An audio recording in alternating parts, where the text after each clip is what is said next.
ಓಂ ಶ್ರೀ ಮಹಾಗಣಪತಯೇ ನಮಃ. ಶ್ರೀ ಬ್ರಹ್ಮಚೈತನ್ಯ ಗುರುಭ್ಯೋ ನಮಃ. ಓಂ ನಿಮಿಷಾಂಬಾಯೇ ನಮಃ. ನಮಸ್ಕಾರ ಸ್ನೇಹಿತರೆ, ನಾನು ನಿಮ್ಮ ಬಿದರೆ ಅನಂತು. ಜುಲೈ ತಿಂಗಳ ಕುಂಭರಾಶಿಯ ಮಾಸ ಭವಿಷ್ಯವನ್ನು ನೋಡೋಣ ಬನ್ನಿ.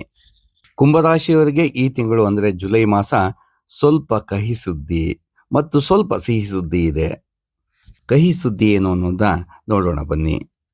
ಈ ವಿಧಿ ಅನ್ನೋನು ಕರ್ಮದ ಅಧಿಪತಿ, ಬಹಳಷ್ಟು ಕ್ರೂರಿ.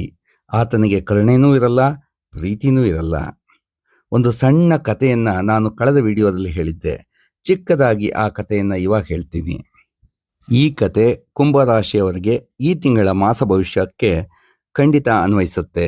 ಒಬ್ಬ ವ್ಯಕ್ತಿ ಜ್ಯೋತಿಷಿ ಹತ್ರ ಬಂದು ಒಂದು ಜೀವಂತ ಮುದ್ದಾದ ಪಾರಿವಾಳನ್ನು ಎತ್ಕೊಂಡು ಬರ್ತಾನೆ. ಈ ಪಾರಿವಾಳದ ಭವಿಷ್ಯವನ್ನು ಹೇಳಿ, ಈಗ ಈ ಪಾರಿವಾಳ ಸಾಯುತ್ತಾ ಅಥವಾ ಬದುಕುತ್ತಾ? ನೆನಪಿರಲಿ, ನೀವು ಬದುಕುತ್ತೆ ಅಂತ ಭವಿಷ್ಯ ಹೇಳಿದರೆ ಈಗಲೇ ಇದರ ಕತ್ತು ಹಿಸಿಕೆ ಸಾಯಿಸ್ತೀನಿ. ಸಾಯುತ್ತೆ ಅಂತ ಹೇಳಿದರೆ ಈ ಪಾರಿವಾಳನ ಬದುಕೋದಕ್ಕೆ ಬಿಟ್ಟು ಬಿಡ್ತೀನಿ. ಜ್ಯೋತಿಷ್ ಶಾಸ್ತ್ರಕ್ಕೆ ಸವಾಲು ಹಾಕಿದ ಆ ವ್ಯಕ್ತಿಗೆ ಜ್ಯೋತಿಷಿಗಳು ಏನು ಹೇಳಿದ್ರು ಅನ್ನೋದನ್ನ ಈ ವಿಡಿಯೋದ ಕೊನೆ ಭಾಗದಲ್ಲಿ ನೋಡೋಣ. ನಿಮ್ಮ ಹತ್ರ ಈ ಪ್ರಶ್ನೆಗೆ ಉತ್ತರ ಏನಾದ್ರು ಇದೆಯಾ ಯೋಚನೆ ಮಾಡಿ ನೋಡಿ. ಕುಂಭರಾಶಿಯವರಿಗೆ ಋಣ ರೋಗ ರಿಪುಸ್ಥಾನದಲ್ಲಿ ಬುಧ, ಶುಕ್ರ, ಗುರು ಸ್ಥಿತನಾಗಿರ್ತಾನೆ.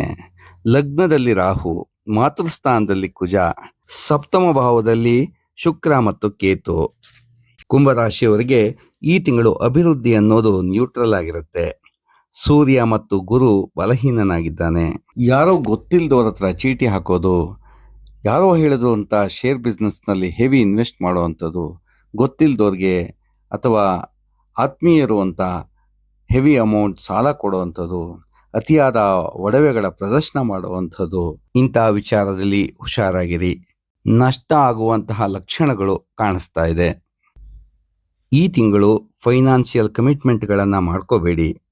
ಸ್ನೇಹಿತರಾಗಿರ್ಬೋದು, ಬಂಧುವಾಗಿರ್ಬೋದು, ನೀವು ಸಹಾಯ ಮಾಡಬೇಡಿ ಅಂತ ಹೇಳ್ತಾ ಇಲ್ಲ. ಪ್ರಾಪರ್ ಡಾಕ್ಯುಮೆಂಟ್ ಇಲ್ಲದೆ, ಕಾರಣಗಳನ್ನು ತಿಳಿಯದೆ ಹಣಕಾಸು ಸಹಾಯ ಮಾಡೋದಕ್ಕೆ ಹೋಗಬೇಡಿ. ಇಲ್ಲೋ ನಷ್ಟದ ಸೂಚನೆಗಳು ಸಿಗ್ತಾ ಇದೆ. ಯಾರದೋ ಸಾಲಕ್ಕೆ ಶ್ಯೂರಿಟಿ ಕೊಡುವಂಥದ್ದು, ತಮ್ಮದಲ್ಲದ ವಿಚಾರಗಳಿಗೆ ತಲೆ ಹಾಕುವಂಥದ್ದು ಖಂಡಿತ ಈ ತಿಂಗಳು ಮಾಡಬೇಡಿ. ಏನೂ ತಪ್ಪು ಮಾಡದೆ ಕಷ್ಟಗಳಿಗೆ ಸಿಕ್ಕಿ ಹಾಕಿಕೊಳ್ಳುವಂತಹ ವಾತಾವರಣ ನಿರ್ಮಾಣ ಆಗಬಹುದು. ಈ ತಿಂಗಳು ನೀವು ಎಷ್ಟು ಸಮಾಧಾನದಿಂದ ಇರ್ತೀರಿ ಅಷ್ಟು ಒಳ್ಳೆಯದು. ಯಾವ ವಿಚಾರಕ್ಕೂ ಆತುರದ ನಿರ್ಧಾರವನ್ನ ತಗೋಬೇಡಿ. ಸಣ್ಣ ಪುಟ್ಟ ಕೆಲಸಗಳಿಗೂ ಬಹಳಷ್ಟು ಕಷ್ಟಪಡಬೇಕಾಗತ್ತೆ. ಆರೋಗ್ಯದ ಕಡೆ ಗಮನ ಇರಲಿ. ಸಣ್ಣ ಪುಟ್ಟ ಸಮಸ್ಯೆ ಅಂತ ನೆಗ್ಲೆಕ್ಟ್ ಮಾಡಬೇಡಿ. ಕಳತ್ರ ಸ್ಥಾನದಲ್ಲಿ ಕೇತು ಶುಕ್ರನ ಜೊತೆ ಇದ್ದಾನೆ.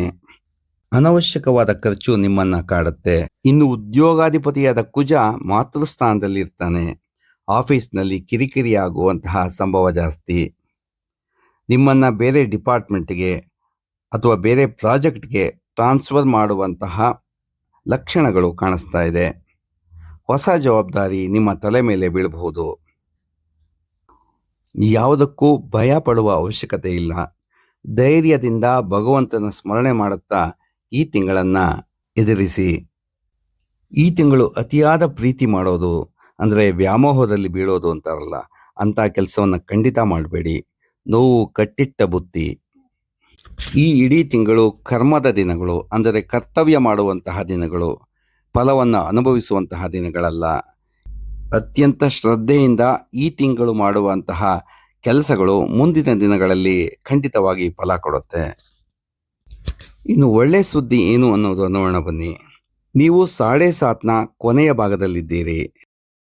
ಶನಿ ಮಹಾತ್ಮ ಸಾಮಾನ್ಯ ಜನರನ್ನ ಪ್ರೀತಿಸುವಷ್ಟು ಯಾವ ಗ್ರಹಗಳು ಪ್ರೀತಿಸಲ್ಲ. ಆರೋಗ್ಯ, ಹಣಕಾಸು, ಸಂಬಂಧಗಳು ಅಲ್ಲಿ ಬಿರುಕು, ಮಾನಸಿಕ ಹಿಂಸೆ, ಹೀಗೆ ಹಲವು 10 ರೀತಿಯ ಪರೀಕ್ಷೆಗಳನ್ನು ಮಾಡಿ ನಿಮ್ಮ ಮನಸ್ಸನ್ನು ಮೃದು ಮಾಡಿದ್ದಾನೆ. ಆತ ಸ್ಥಾನಪಲ್ಲಟ ಆಗುವಾಗ ಖಂಡಿತ ಒಂದು ರಿಟರ್ನ್ ಗಿಫ್ಟ್ ಅನ್ನೋದನ್ನ ಕೊಟ್ಟೇ ಕೊಡ್ತಾನೆ. ಧೈರ್ಯದಿಂದ ಇರಿ. ನಿಮ್ಮ ಕನಸುಗಳು ಈಡೇರುವಂತಹ ದಿನಗಳು ತುಂಬ ದೂರ ಇಲ್ಲ. ಶ್ರೀ ವಿಷ್ಣು ಸಹಸ್ರನಾಮವನ್ನು ಪಠನೆ ಮಾಡಿ. ಕಡೆ ಪಕ್ಷ ನಿಮ್ಮ ಮೊಬೈಲ್ನಲ್ಲಿ ಶ್ರೀ ವಿಷ್ಣು ಸಹಸ್ರನಾಮವನ್ನು ಪ್ಲೇ ಮಾಡಿ ಕೇಳಿಸ್ಕೊಳ್ಳಿ. ಮುಂಜಾನೆ ಹೊತ್ತು ಶ್ರೀರಾಮ ರಕ್ಷಾಸ್ತೋತ್ರವನ್ನು ಹೇಳ್ಕೊಳ್ಳಿ. ಹನುಮಾನ್ ಚಾಲಿಸವನ್ನು ಹೇಳ್ಕೊಳ್ಳಿ. ಯಾವುದಾದರೂ ಗೋಶಾಲೆಗೆ ಹೋಗಿ ನಿಮ್ಮ ಕೈಲಾದಷ್ಟು ಸಹಾಯ ಮಾಡಿ.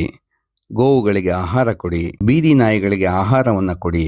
ನಿಮ್ಮ ರಾಶಿಗೆ ಗುರುವಿನ ಬಲ ಇಲ್ಲದಿದ್ದರೂ ಗುರುಬಲಕ್ಕಿನ್ನ ಅತಿಯಾದ ಶಕ್ತಿ ಕೊಡುವಂತಹ ಶ್ರೇಷ್ಠವಾದ ಒಂದು ಮಹತ್ತರವಾದ ದಿನ ಈ ತಿಂಗಳು ಗುರುಪೌರ್ಣಿಮೆ. ನೀವು ನಂಬುವ ಗುರುಸ್ಥಾನಕ್ಕೆ ಹೋಗಿ, ಕ್ಷೇತ್ರಕ್ಕೆ ಹೋಗಿ ಕೈಲಾದಷ್ಟು ಸೇವೆಯನ್ನು ಮಾಡಿ. ಗುರುಕ್ಷೇತ್ರಗಳಲ್ಲಿ ಕಸ ಗುಡಿಸಿ, ಬಂದ ಭಕ್ತಾದಿಗಳಿಗೆ ನೀರನ್ನು ಕೊಡಿ, ಪ್ರಸಾದವನ್ನು ಹಂಚುವುದಕ್ಕೆ ಸಹಾಯ ಮಾಡಿ.